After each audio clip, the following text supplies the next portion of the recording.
ଚିତ୍ରଗୁପ୍ତ ତମର ଆଜି ଏତେ ବିଳମ୍ବ କଣ ପାଇଁ? ଓହୋ ପ୍ରଭୁ ଆଉ କଣ କହିବି, ଆଜି ଘରେ ପ୍ରବଳ କାମ ଥିଲା, ସବୁତିକ ସାରିକି ଆସୁ ଆସୁ ଟିକିଏ ଡେରି ହେଇଗଲା ଆଉ। ଚିତ୍ରଗୁପ୍ତ ତମର ଆଜିକାଲି ଘରେ ବେଶୀ କାମ ହଉଛି, ଲାଗୁଛି ତମକୁ ସବୁଦିନ ପାଇଁ ଘରକୁ ପଠେଇବାର ବ୍ୟବସ୍ଥା କରିବାକୁ ପଡିବ। ପ୍ରଭୁ ଏଇ ଥରଟା କ୍ଷମା କରନ୍ତୁ, ଆଉ ଜମା ଭୁଲ ହବନି, ସତ କହୁଛି ମୁଁ। ଆଚ୍ଛା ଚିତ୍ରଗୁପ୍ତ, ମର୍ତ୍ତ୍ୟ ଲୋକରୁ କେଉଁ ପାପୀମାନେ ଆସିଛନ୍ତି? ଆପଣ ଟିକେ ଅପେକ୍ଷା କରନ୍ତୁ ପ୍ରଭୁ, ମୁଁ ଏଇ ତ ସାଙ୍ଗେ ସାଙ୍ଗେ ଡାକି ଦଉଛି ଆଉ। ଏଇ କିଏ ଅଛ, ଆସରେ ଜମଗଣ ହରିଆଣ ତାକୁ ତମେ ଦିଟା ଖୁଣ୍ଟ ଭଳିଆ କାହିଁ ଛିଡାଇଛ? ଏଇ ତାକୁ ନେଇକି ଆସ, ଜଲ୍ଦି ନେଇକି ଆସ। ପ୍ରଭୁ ମତେ କ୍ଷମା କରିଦିଅନ୍ତୁ, ମୋର କିଛି ବି ଦୋଷ ନାହିଁ। ଚିତ୍ରଗୁପ୍ତ ଏ ପାପୀ କି ଦୋଷ କରିଛି? ପ୍ରଭୁ ଇଏ ସାଇବର କ୍ରାଇମ କରିଛି। Cyber crime? ଏ ଶବ୍ଦ ତ ମୁଁ ପ୍ରଥମ ଥର ଶୁଣୁଛି। ଚିତ୍ରଗୁପ୍ତ ଏ ସାଇବର କ୍ରାଇମ କଣ? ପ୍ରଭୁ ଆପଣ ନିଜେ ବି ଦେଖିଦିଅନ୍ତୁ, ଆଉ ଆପଣ ମାନେ ବି ଦେଖନ୍ତୁ ସାଇବର କ୍ରାଇମ କଣ। ଗୋଟେ ଦିନର କଥା। ସାବିତ୍ରୀ କୁଆଡେ ଗଲ? ଶୁଭୁଛି କି ନାଇଁ ମ? ପାଣି ଟିକେ ଦିଅ, ତଣ୍ଟି ଶୁଭି ଗଲାଣି ପରା।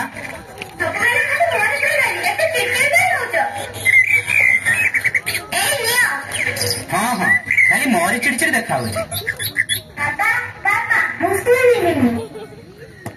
କିରେ କଣ ହେଲା ତୋର? ସାର୍ କହିଛନ୍ତି ସ୍କୁଲ ଫି ନଦେଲେ ସ୍କୁଲ ଆସିବନି। ହଉ ତୁ ଆଜି ସ୍କୁଲ ଯା, ମୁଁ ନେଇ ପଇସା ଜମା କରିଦେଇ ଆସିବି। ବାପା ତୁମେ ସବୁଦିନ କହୁଛ, ହେଲେ କୋଉ ଦିନ ଯାଉନ? କାଳିଆ ଯୋଜନା ପଇସା ଆସିଗଲା ବୋଧେ? ଆରେ ହଁ ତ, 5,000 ଟଙ୍କା ଆସିଛି।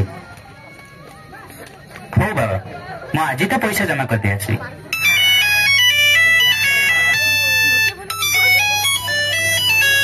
ହ୍ୟାଲୋ, ବିଜୟ ବାବୁ କହୁଥିଲେ କି?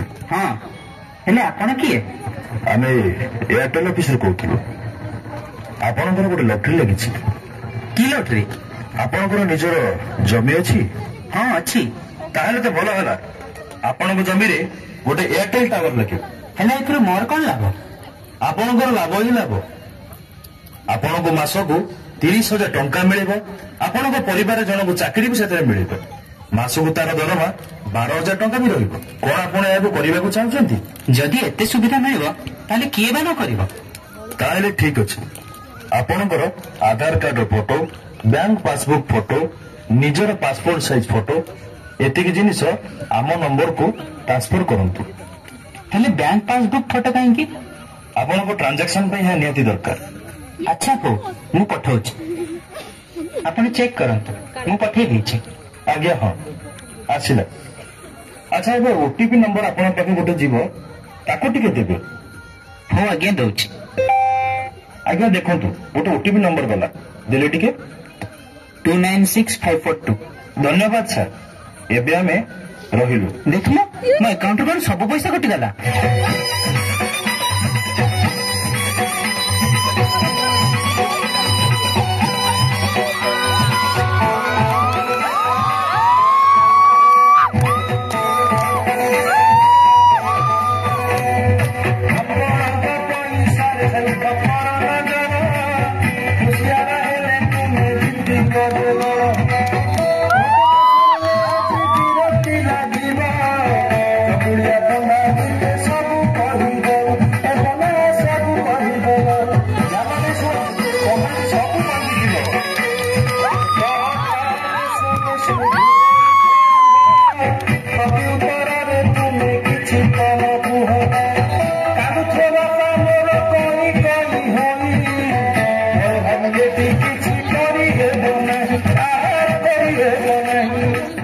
କାମ ତ ହେଇଗଲା, ଏବେ ଆଉ ଗୋଟେ ଶିକାର ଖୋଜିବାକୁ ପଡିବ।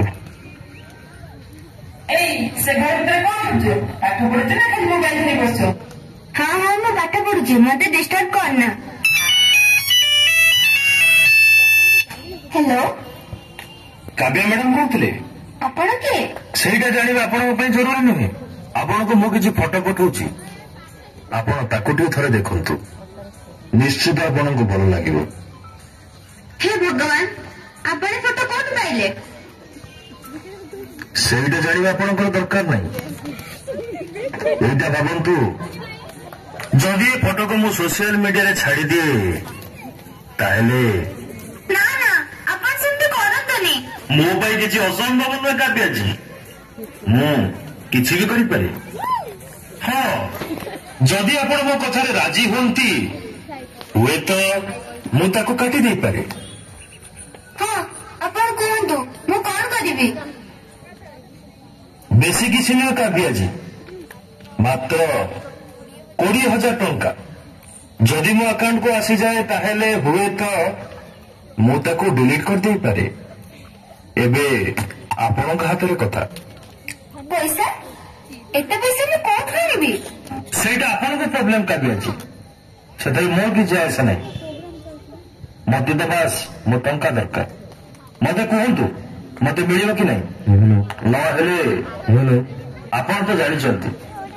ଆଚ୍ଛା ମୁଁ ଦଉଛି, ହେଲେ ଆପଣ ଫଟୋ ଡିଲିଟ୍ କରିଦେବେ ନା? ହଁ କାବ୍ୟାଜୀ, ଫଟୋ ମୁଁ ନିଶ୍ଚିତ ଡିଲିଟ୍ କରିଦେବି, ହେଲେ 2 ଦିନ ପରେ। ଆପଣ କାହିଁ ମତେ ବାରମ୍ବାର କଲ୍ କରୁଛନ୍ତି? ରାଗନ୍ତୁନି କାବ୍ୟାଜୀ, ଆପଣଙ୍କ କଥା ମନେ ପଡ଼ିଲା ତ ଟିକେ କଲ୍ କରିଦେଲି। ହଉ କଣ ହେଲା କୁହନ୍ତୁ। ଆଉ କିଛି ଟଙ୍କା ଦରକାର ଥିଲା କାବ୍ୟାଜୀ। ଟଙ୍କା? ହଁ ଆଜ୍ଞା, ଟଙ୍କା ମାତ୍ର 20,000। ଆପଣ ଯଦି ଦେଇଦିଅନ୍ତେ ତାହେଲେ ଟିକେ ଭଲ ହୁଅନ୍ତା। ନହେଲେ ସେ ଫଟୋ ଏବେ ବି ଅଛି ମୋ ପାଖରେ। ହେଲେ ଆପଣ ତ କହିଥିଲେ ସେ ଫଟୋ ଡିଲିଟ୍ କରିଦେବେ ବୋଲି। କାବ୍ୟାଜୀ କାବ୍ୟାଜୀ କାବ୍ୟାଜୀ, ଆପଣ ଏପର୍ଯ୍ୟନ୍ତ ବି ମତେ ଜାଣିପାରିଲେନି। ମତେ ବାସ୍ ଗୋଟେ କଥା କୁହନ୍ତୁ, ମତେ 20,000 ମିଳିବ ନା ନାହିଁ? ନା ଏତେ ପଇସା ମୁଁ ଦେଇପାରିବିନି। ଠିକ ଅଛି କାବ୍ୟାଜୀ, ତାହେଲେ ଏବେ ମୁଁ ଫୋନ ରଖୁଛି। ଧନ୍ୟବାଦ। ପ୍ରଭୁ, ସେ ଠକ ମାନେ ସବୁ ଫଟୋ ସୋସିଆଲ ମିଡିଆରେ ଅପଲୋଡ କରିଦେଲା। ମୁଁ କଣ କରିବି?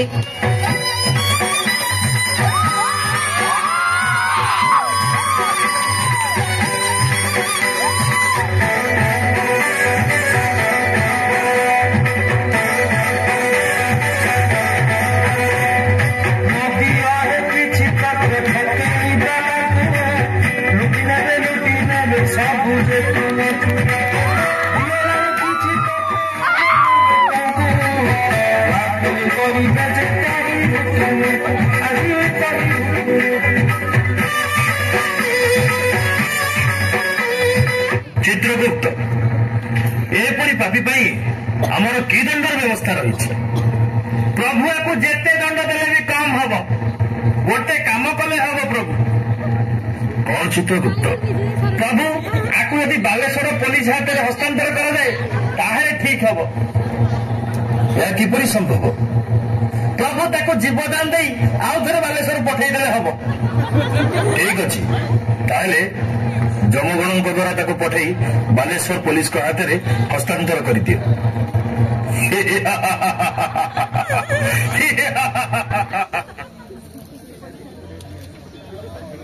हाँ